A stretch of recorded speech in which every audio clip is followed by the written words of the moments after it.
بسم اللہ الرحمن الرحیم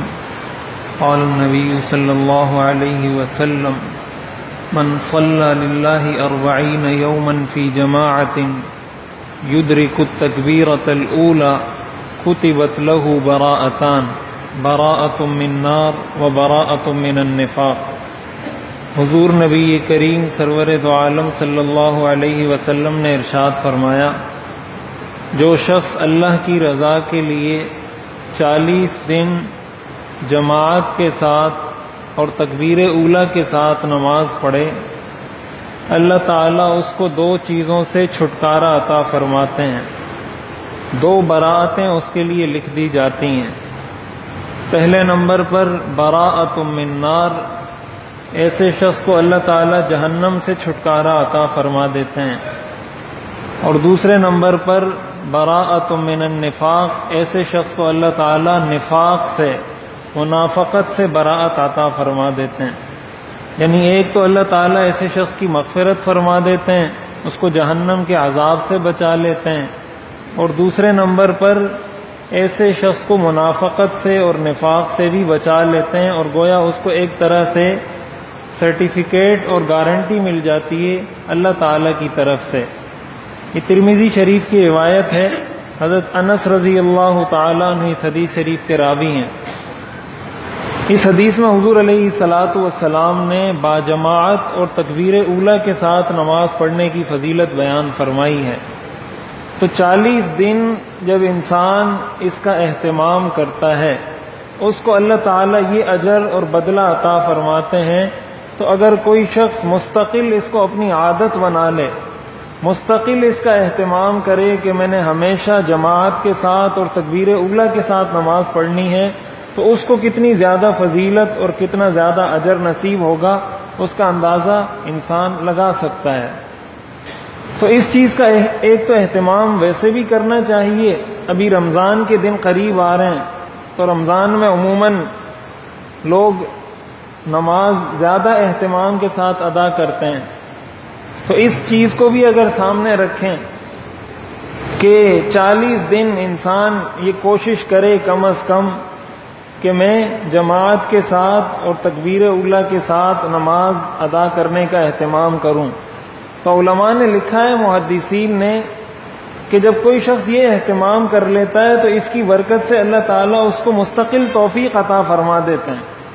اس لیے کہ یہ جو 40 کا عدد ہے، محدثین نے لکھا ہے، اس کا انسان کی زندگی پر ایک خاص اثر ہے۔ یہ جو ہمارے صوفیاء خانقاہوں میں چلہ لگواتے ہیں، یا تبلیغ کے اندر بزرگوں کی جانب سے جو چلہ لگوایا جاتا ہے، 40 دن لگائے جاتے ہیں، اس کے اندر بنیادی طور پر یہ کانسیپٹ بھی شامل ہے کہ حدیث کے اندر بہت ساری چیزوں کے بارے میں آیا ہے کہ 40 دن یہ کام کیا تو یہ ہو جائے گا، 40 دن یہ کام کیا تو یہ ہو جائے گا، جس سے یہ حدیث ہے۔ تو اسی سے انہوں نے ایک استیناس کیا اور یہ چیز اخذ کی کہ 40 دن انسان اہتمام کر لے، اللہ تعالیٰ مزید بھی توفیق عطا فرما دیتے ہیں۔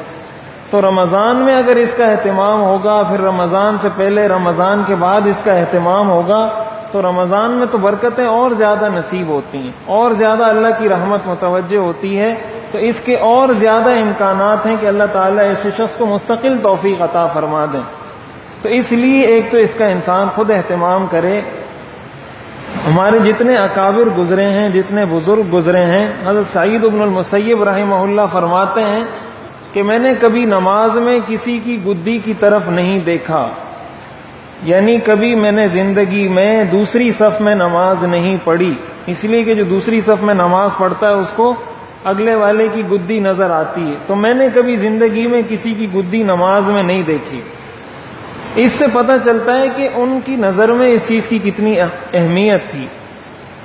اور یہ چیز ہم نے اپنی اولاد کو بھی منتقل کرنی ہے۔ اب یہ والدین کی ذمہ داری ہے کہ اب یہ فضیلت اپنے بچوں کو سنائیں، اور ان کو یہ کہیں کہ بیٹا آپ نے اہتمام کرنا ہے۔ آپ ان کو یہ کہتے ہیں کہ آپ اگر کریں گے میں آپ کو یہ انعام دے دوں گا، میں آپ کو سائیکل لے کے دے دوں گا، میں آپ کو فلاں چیز لے کے دے دوں گا۔ اگر آپ اس کو یہ فضیلت بھی سنا دیں، ساتھ اس کو کوئی انعام بھی دے دیں کہ بھائی 40 دن پابندی کرو، یہ انعام دوں گا میں، تم 40 دن میرے سے سائن کرواؤ، حاضری لگواؤ کہ تم نے پابندی کی ہے، تو ان کے دل میں ابھی سے یہ اہمیت بیٹھے گی۔ اور جب اہمیت بیٹھے گی تو نماز کی اہمیت بیٹھے گی تو اس کے پابند ہو جائیں گے۔ اور ایک چیز تکبیر اولیٰ کے حوالے سے یہ یاد رکھنی چاہیے کہ تکبیر اولیٰ کا اصل درجہ اور سب سے افضل درجہ تو یہی ہے کہ انسان امام کے ساتھ جیسے ہی امام نے اللہ اکبر کہا تو وہ بھی امام کے ساتھ اللہ اکبر کہہ کر شامل ہو جائے۔ لیکن فقہاء نے لکھا ہے کہ اگر کوئی شخص امام کے رکوع میں جانے سے پہلے بھی شامل ہو جاتا ہے، ایسے شخص کو بھی تکبیر اولیٰ کا ثواب مل جاتا ہے۔ افضل درجہ تو یہی ہے کہ انسان امام کے تکبیر کہنے کے بعد تکبیر کہہ کر شامل ہو جائے، لیکن اگر پہلی رکعت کے رکوع سے پہلے وہ شامل ہو جاتا ہے تب بھی ایسے شخص کو تکبیر اولیٰ کا ثواب انشاءاللہ مل جائے گا۔ اور ایک چیز تکبیر اولیٰ کے حوالے سے یہ بھی یاد رکھنی چاہیے کہ تکبیر تحریمہ نماز کے اندر فرض ہے۔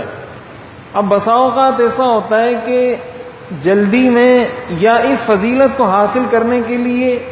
ایسا ہوتا ہے کہ امام نے ابھی اللہ اتنا کہا ہے اور دوسرا شخص پیچھے سے اللہ اکبر پورا کہہ کر وہ ہاتھ باندھ لیتا ہے۔ تو یہ بات یاد رکھنی چاہیے کہ امام کی اقتداء اس وقت ٹھیک ہوگی جب امام کی اپنی نماز شروع ہو جائے، اور امام کی اپنی نماز شروع ہوتی ہے جب وہ اللہ اکبر پورا پڑھ لے۔ جب اکبر کی راہ سے وہ فارغ ہوتا ہے اس کا مطلب اب اس کی نماز شروع ہوئی،